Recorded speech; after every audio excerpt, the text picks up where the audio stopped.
कंधों पे जिम्मेदारी है कि जो एकता बहुजन समाज में हमारे महापुरुष बना के गए, वो एकता टूटनी नहीं चाहिए किसी भी कीमत पर। ये हमारे लोगों की जिम्मेदारी।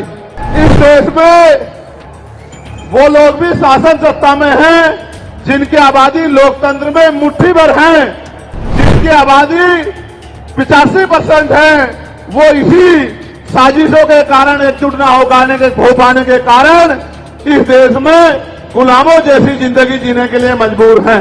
इस आरक्षण को खत्म करने के लिए चाहे वो कांग्रेस पार्टी रही हो या भारतीय जनता पार्टी रही हो या और कोई मनवादी दल रहा हो, इन्होंने एड़ी चोटी के जोर लगाए।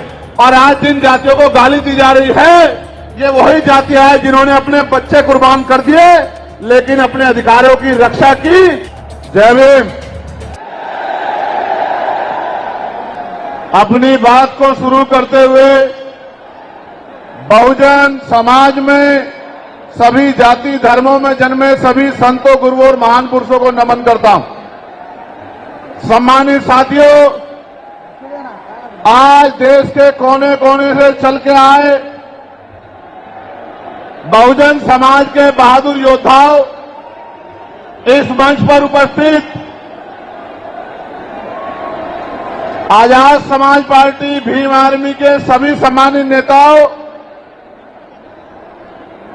हमारे मिशन 78 अधिवक्ता मोर्चा, अनुशासन समिति, भीम आर्मी स्टूडेंट फेडरेशन और किसान मोर्चा, तमाम संगठनों के सम्मानित नेताओं, यहां उपस्थित हमारी माओ बहनों, नौजवान साथियों और मुझसे बड़े उम्र में बड़े सभी सम्मानित साथियों का मैं धन्यवाद करता हूं।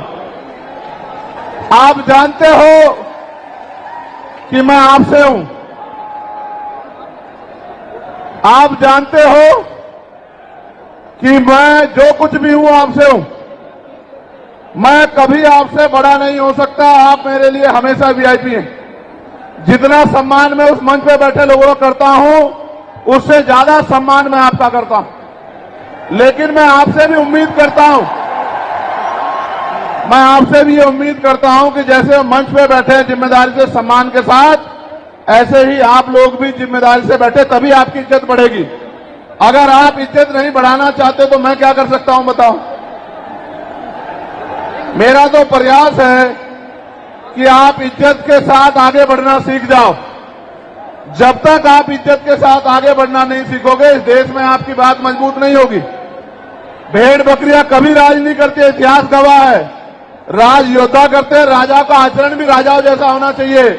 राजा गुलाटी मारते नहीं घूमते हैं।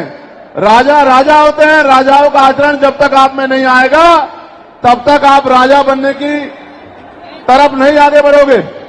अगर बंदर को राजगद्दी सौंप दी जाए, क्या राज कर सकता है? नहीं कर सकता।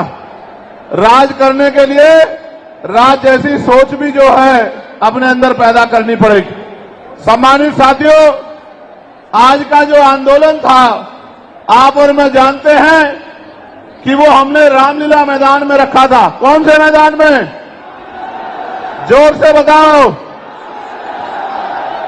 लेकिन रामलीला मैदान के पास हमारे मुस्लिम भाइयों का एक कार्यक्रम होता है जिसको हम लोग चेल्लुम के नाम से जानते हैं।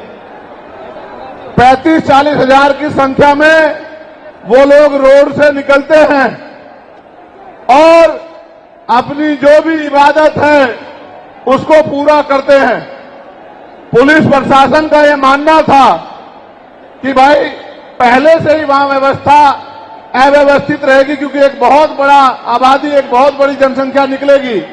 अगर आपके लोग भी आ जाएंगे तो नुकसान हो सकता है, कोई टकराव हो सकता है, कहीं कोई आपराधिक तत्व का आदमी झगड़ा करा सकता है।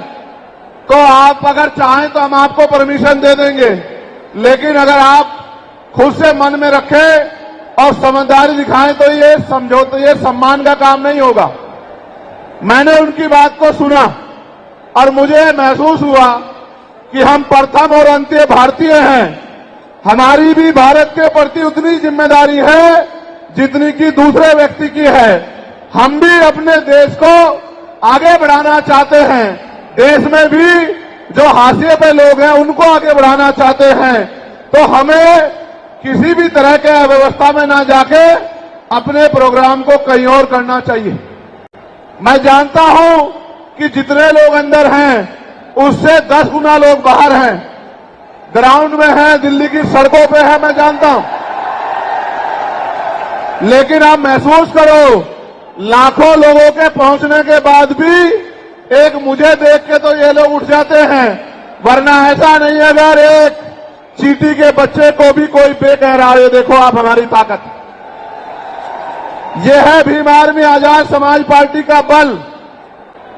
अब मैं आपसे आग्रह करूंगा कि मुझे आपसे बहुत जरूरी विषय पे बात करनी है। अगर आप बोलते रहेंगे या कोई भी शोर आएगा तो मेरी बात आप लोगों तक नहीं पहुंच पाएगी। इसलिए मैं आपसे आग्रह करूंगा कि आप शांत हो जाएं। ये जगह कम है, मैं जानता हूं, इस वजह से बार बार अव्यवस्था हो रही है। अगली बार हम जब राष्ट्रीय अधिवेशन करेंगे तो वो इससे बड़े वाले मैदान में, जहां 50,000 लोग बैठ सकते हैं, जो इसके बराबर में है, 15 मार्च को अगला कार्यक्रम हम लोग वहीं करेंगे। सम्मानित साथियों, आज मेरे कंधों पे, आजाद समाज पार्टी के कंधों पे, भीम आर्मी के कंधों पे, बहुजन समाज के लोगों के कंधों पे जिम्मेदारी है कि जो एकता बहुजन समाज में हमारे महापुरुष बना के गए, वो एकता टूटनी नहीं चाहिए किसी भी कीमत पर। ये हमारे लोगों की जिम्मेदारी है। हमारे पढ़े लिखे समाज की, हमारे कर्मचारियों की, हमारे अधिकारियों की, हमारे नेताओं की, हमारे विधानसभा सेक्टर बूथ से लेकर जिले, मंडल, प्रदेश और राष्ट्रीय पदाधिकारी की जिम्मेदारी है कि जो एकता हमारी बनी है वो टूटनी नहीं चाहिए। दुश्मन किसी भी सूरत में कामयाब नहीं होना चाहिए, इस बात का हमें ध्यान रखना। अब ये रैली करने की जरूरत क्यों पड़ी, ये आवाज उठाने की जरूरत क्यों पड़ी, इसके पीछे भी कई कारण हैं। और मैं अपने नेताओं से ये आग्रह करूंगा कि वो आज के बाद कमर कस ले और गांठ बांध ले कि जो प्रयास भाजपा आरएसएस के लोगों ने किया है हमारी एकता को कमजोर करने का, किसी भी कीमत पे वो एकता कमजोर नहीं होनी चाहिए। इस बारे में आप लोगों को ध्यान रखना। इस देश में वो लोग भी शासन सत्ता में हैं जिनकी आबादी लोकतंत्र में मुट्ठी भर है, जिनकी आबादी 85% है, वो इसी साजिशों के कारण, एकजुट न हो पाने के कारण इस देश में गुलामों जैसी जिंदगी जीने के लिए मजबूर हैं। मैं बात कर रहा हूं शेड्यूल कास्ट के लोगों की, मैं बात कर रहा हूं शेड्यूल ट्राइब के लोगों की, मैं बात कर रहा हूं अन्य पिछड़े वर्ग के लोगों की, मैं बात कर रहा हूं मुस्लिम की, जैन की, सिख की, ईसाई की, बौद्ध की, तमाम उन लोगों की जिनको आज भारत में सम्मान की जिंदगी नहीं मिल पा रही। मैं बात कर रहा हूं महिलाओं की, मैं बात कर रहा हूं किसानों की, मैं बात कर रहा हूं मजदूरों की, मैं बात कर रहा हूं नौजवानों की। मैं पहले जो विषय है उस पर अपनी बात रखूंगा, फिर मुझे अपने दिल की बात आपको कहनी है। पहला जो विषय हमारा है, जिस पे हम लोग यहां इकट्ठा हुए हैं, उस पे हम लोग क्या करने वाले हैं, सरकार से हमारी क्या मांग है, सबसे पहले उस पे मैं अपनी बात रखूंगा। हमारी पहली मांग यह है कि 1931 के बाद इस देश में सभी जाति धर्मों के लोगों की जनगणना नहीं हुई है। जब तक जनगणना नहीं होगी तो ये नहीं पता लगेगा कि schedule caste, schedule tribe, backward के लोगों को कितनी उनकी आबादी और कितना सम्मान उनको मिल रहा है, कितनी हिस्सेदारी उनको मिल रही है। तो केंद्र सरकार जल्द से जल्द जातिगत जनगणना कराए। जब तक जातिगत जनगणना नहीं होगी तब तक सबसे पहले स्पष्ट ही नहीं होगा जो आज षड्यंत्र किया गया है और कुछ लोगों को जानबूझ के उनके मुंह से कहलवाया जा रहा है कि इस जाति का हिस्सा ये लोग खा रहे हैं, इस जाति का हिस्सा ये लोग खा रहे हैं, इस जाति का हिस्सा ये लोग खा रहे हैं।